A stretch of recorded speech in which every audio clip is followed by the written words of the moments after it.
Welcome back everyone. In this example I will show you cursor-based pagination with useSWRInfinite. And the perfect use case for this is YouTube's comment feed, with potentially thousands of comments and new ones being added continuously here. They fetch new on scroll. We are gonna build something very similar, but with the only difference that I will use a load more button to fetch new ones.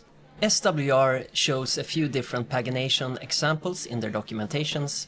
The first one being this very simple one, where we basically can increment a state variable to fetch the next and previous items without even using useSWRInfinite. But as soon as we need something like a load more UI, where new items are being appended continuously, then that won't be enough, because each page needs to contain the previous pages. So that's where useSWRInfinite comes into play. We can use either cursor or offset-based pagination. Offset-based pagination uses a fixed position to fetch new items from, making it okay for static data, but it's very limited when it comes to dynamically changing data, because it uses this fixed offset value. So if we add more data, the offset shifts and we will end up in a scenario with duplicated items. This is what cursor-based pagination solves by using a dynamic ID as its starting point. It will make sure that we are always fetching from the correct starting position. And the hook itself is very similar to useSWR. It returns the exact same properties, plus size and set size. And the main difference is this getKey function that we pass to it to dynamically generate a key, or URL if you will, based on certain conditions. So the first thing I'm going to do is to simply copy this code, and then also copy the getKey function from their documentation. And we want this cursor-based example, this one here, going to copy. The getKey takes a page index, which is of type number, and the previous page data, which I'm going to type out now. So I'm going to call this comment page, which takes an array of comments and a next cursor of type number. In our case, this is a prop called comments. We want to limit this to 5 in our case. And then, of course, we need to update this URL to match our API. So I'm going to copy this relative path here and replace this like so.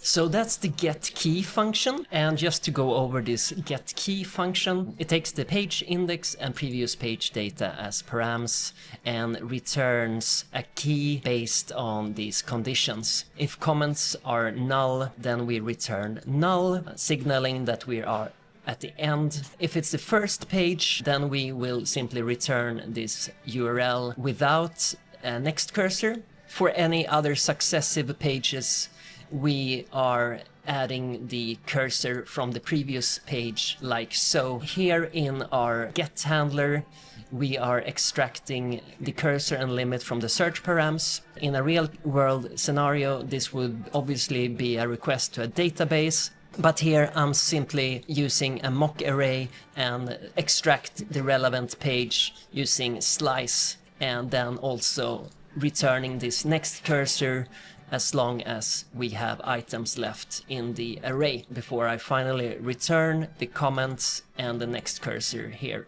So we don't need these params since I'm already passing fetcher in the global configuration provider.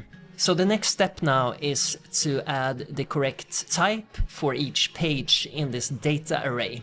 And I will use this type that I've already defined here, like so. This is the shape of data. It's an array full of pages, and each page is an object with this comments array and a next cursor. We want to extract these comments and flatten them into its own array, like so. And we will use an array method called flatMap for this. And then we also want to extract the last next cursor prop from this array that we can use to toggle some different states in our code. So let's now go ahead and extract these comments into its own array using flatMap. And also extract the next cursor prop. And for this I'm using the array method @ to get the last next cursor prop. So let's see if this still works in our app. And we can see that we're fetching the last 5. Let's now also add the load more button. And on click I will run set size to fetch the next page. We can also show a loader, and if we're on the last page, by using these 2 props, is validating and next cursor.